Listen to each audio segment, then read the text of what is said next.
Alors, il y en a un peu. Toujours le problème avec le 19e siècle, avec ces jupes monstrueuses, c'est qu'on a toujours l'impression de travailler sur des mètres de tissu et que du tissu. Et puis tout d'un coup, ça se met en place. Et là c'est juste, c'est le moment magique. Vous partez de quelque chose qui ne ressemble à rien et vous avez d'un coup une robe de princesse. C'est juste majestueux. Professeure de piano, manipulatrice en radio à l'hôpital, Sophie a eu 1000 vies. La 1001e, c'est costumière, comme sa mère. J'utilise pas la machine sur le 18e siècle ou le 17e siècle, évidemment.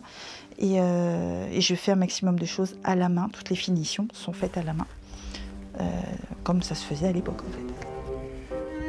Je suis archi fan d'histoire, donc j'ai l'impression de faire revivre une partie de l'histoire, des moments que j'aime bien. Inventer un personnage aussi, très très souvent. Ah, j'ai bien avancé quand même, mine de mine.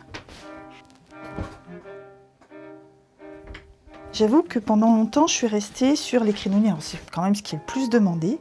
Crinoline, Sissi impératrice, c'est tout à fait ça. Et là, on est un peu plus tard, on est en 1880. Donc on est sous Napoléon III en France.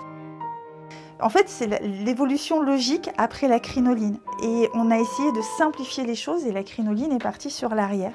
Et donc il y a ce qu'on appelle la forme faux cul. Donc ça, c'est vraiment un faux cul.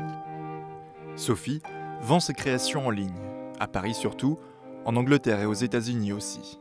La clientèle locale se fait rare, car notre région manque de balles d'époque. Malgré la distance, la mancelle peut faire du sur-mesure.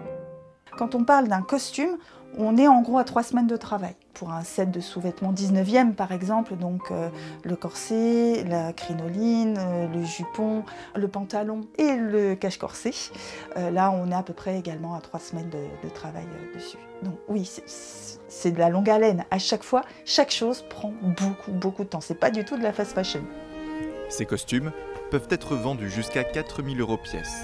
Sophie confectionne également des chapeaux et des éventails, une large palette qui pourrait lui ouvrir les portes du cinéma, son rêve.